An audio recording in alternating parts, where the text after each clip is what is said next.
Hi యర్స్ welcome to our channel. 18 నుంచి AP assembly సమావేశాలు start కాబోతున్నాయి. మరి మళ్ళీ ఇంకోసారి జగన్మోహన్ రెడ్డి గారు అసలు అసెంబ్లీకి వస్తారా రారా అన్న చర్చ కూడా మొదలైపోయింది. సో ఇప్పుడున్న సంకేతాలు చూసుకుంటే అసలు వాళ్ళు ఆయన రారు, సీఎం అయ్యాకే వస్తాను అన్న వేలో బిహేవ్ చేస్తున్నట్టుగా కూడా కొంత న్యూస్ అయితే సర్క్యులేట్ అవుతుంది. మరి రాకుంటే ఏ విధంగా ఉండబోతుంది, బై ఎలక్షన్స్ ఏమన్నా వస్తాయా రావా, సో ఏం జరిగే అవకాశం ఉంది ఏపీ ఈ అసెంబ్లీ సమావేశాలకు సంబంధించి? దీని గురించే డిస్కస్ చేయడానికి ప్రజెంట్ మనతో పాటు senior journalist and political analyst DVS గారు ఉన్నారు. వారిని అడిగి తెలిసిన ప్రయత్నం చేద్దాం. నమస్కారం సార్. నమస్తే సార్, ఎప్పుడు అసెంబ్లీ సమావేశాలు స్టార్ట్ అయినప్పుడు కూడా ఈ చర్చ అయితే జరుగుతూ ఉంటుంది సార్, ఈయన వస్తారా రారా అని చెప్పేసి.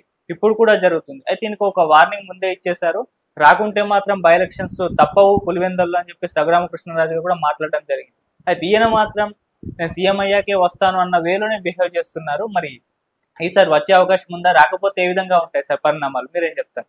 జగన్మోహన్ రెడ్డి ఇవాళ అసెంబ్లీకి గైర్హాజరవుతాడా, దొంగ సంతకాలు పెట్టుకుంటారా, లేదు వేటు తప్పదా?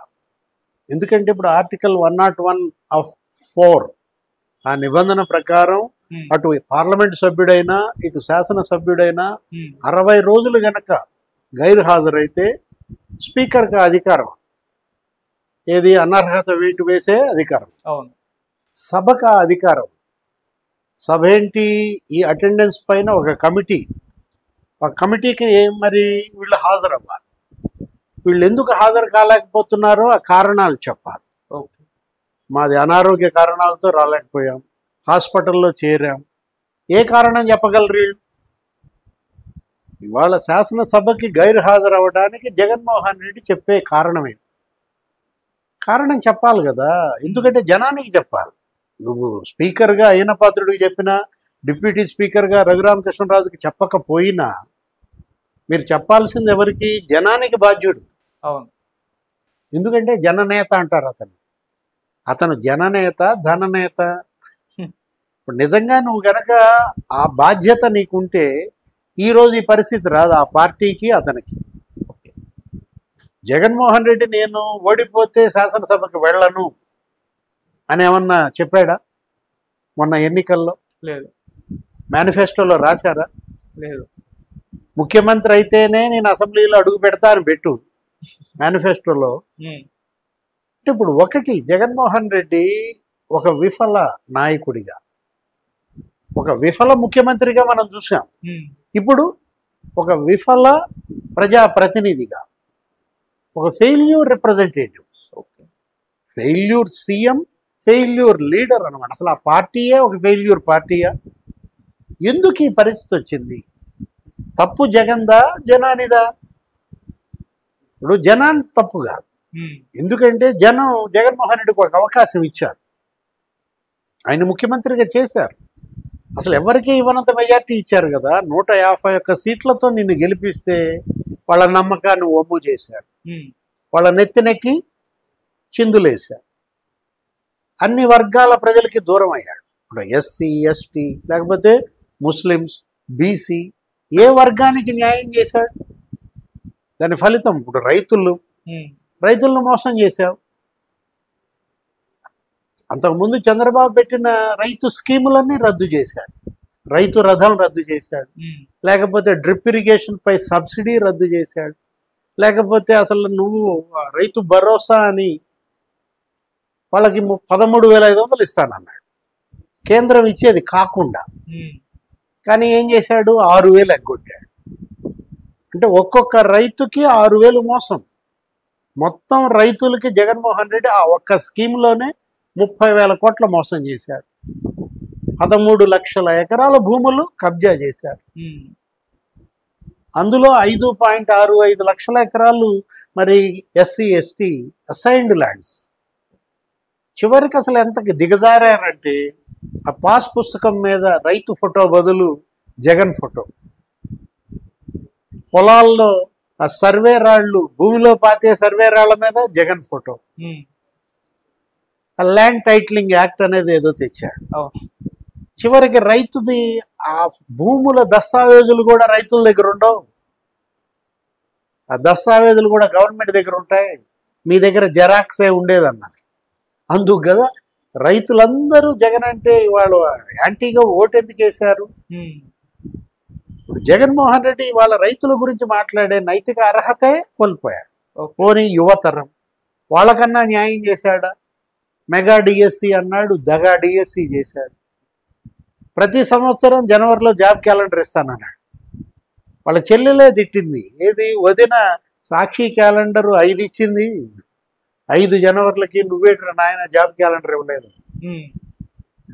దగా డిఎస్సి చేశాడని తిట్టిందే షర్మిల. ఇప్పుడు యువత ఇవాళ నిరుద్యోగం జగన్ సీఎంగా 30% పెరిగింది.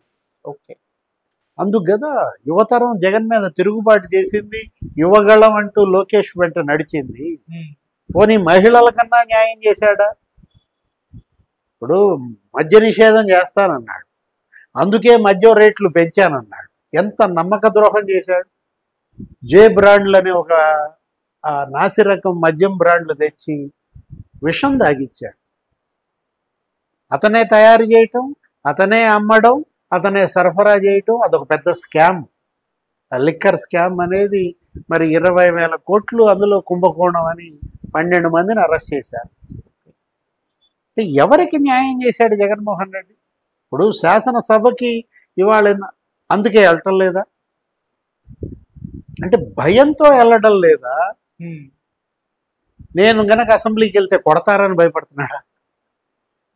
ఇప్పుడు గతంలో మరేదో చంద్రబాబుపై ఆయన భార్య భువనేశ్వరి మేడం పైన అదే అసెంబ్లీలో అవమానించారు. ద్వారంపూడి చంద్రశేఖర్ రెడ్డి, లేకపోతే అంబటి రాంబాబు, కొడాలి నాని, వల్లభనేని వంశీ ఆమె వ్యక్తిత్వ హననానికి పాల్పడ్డారు. ఆ పరిస్థితి జగన్కు వచ్చుద్దని భయమా? ఇప్పుడు బూతులు తిడతారని భయమా? గతంలో అసెంబ్లీలో బూతులు రఘురామకృష్ణరాజుని పచ్చి బూతులు తిట్టారు, సభలోనే చంద్రబాబుని తిట్టారు. అట్లా నన్ను బూతులు తిడతారనే భయమా? లేకపోతే ఆయన భార్య భారతీ మేడంని అవమానిస్తారని భయమా? ఎందుకు జగన్మోహన్ రెడ్డి శాసనసభకి వెళ్ళడం లేదు? ఈ ప్రశ్నకు సమాధానం చెప్పండి. ఇప్పుడు ప్రెస్ మీట్ పెట్టాడు ఈరోజు. ప్రెస్ మీట్ పెట్టి మరి శాసనసభకి వెళ్ళి మాట్లాడచ్చు కదా. ఇవాళ ప్రెస్ మీట్లో ఏవైతే మాట్లాడాడో, రైతులు, యూరియా, ఎరువుల కొరత, మెడికల్ కాలేజీల ప్రైవేటీకరణ, అంటే ఏంటి అతను శాసనసభ అంటే అతనికి ఏంటి చులకనగా కనపడుతోందా? అదొక గౌరవం. సభకి వెళ్ళనాడివి నువ్వెందుకు పోటీ చేశావు?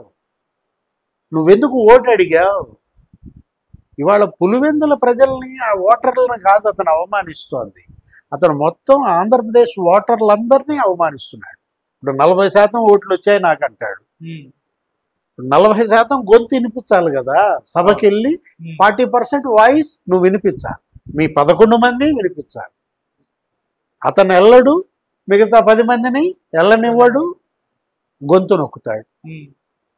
అంటే నీ గొంతు నువ్వు నొక్కుంటున్నావు, ఆ మిగతా 10 మంది గొంతు నొక్కుతున్నాడు. చివరికి అతని పార్టీ గొంతు పిసికి చంపేస్తున్నాడు. శాసనసభకి జగన్మోహన్ రెడ్డి ఇవాళ ఎగ్గొట్టడం ద్వారా అతను ఏం చేస్తున్నాడు? హత్య చేస్తున్నాడు. ఒక మర్డర్. ఏది? వైఎస్ఆర్ కాంగ్రెస్ పార్టీని జగన్మోహన్ రెడ్డి చంపేస్తున్నాడు. ఓకే, ఇదేంటిది? పొలిటికల్ సూయిసైడ్ అనాలా, లేకపోతే పొలిటికల్ మర్డర్ అనాలా? హత్య, ఆత్మహత్య ఆయనే చెప్పాలి, అది కూడా చెప్పడా?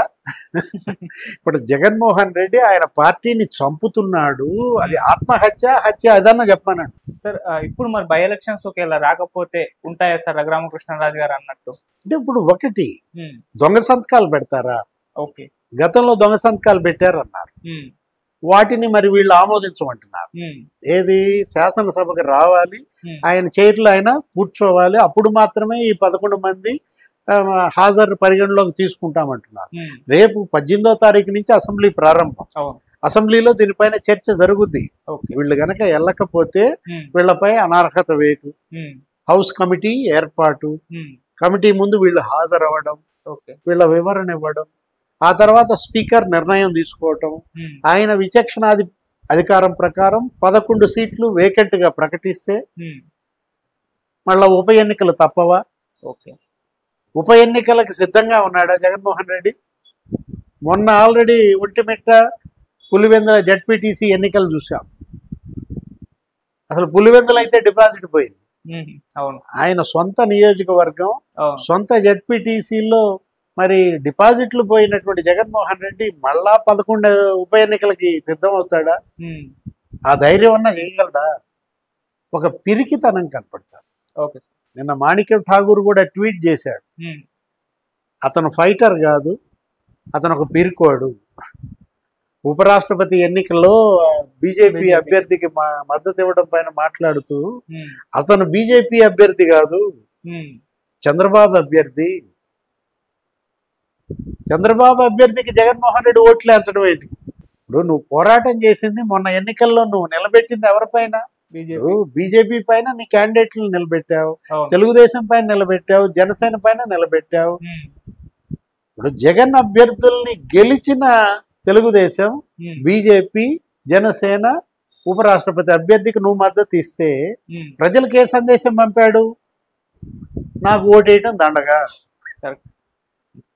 ఇవాళ దండగా మారిన నాయకుడిగా మారాడు. జగన్ అంటే దండగా, వైఎస్ఆర్ కాంగ్రెస్ పార్టీ అంటే ఒక దండగ పార్టీయా?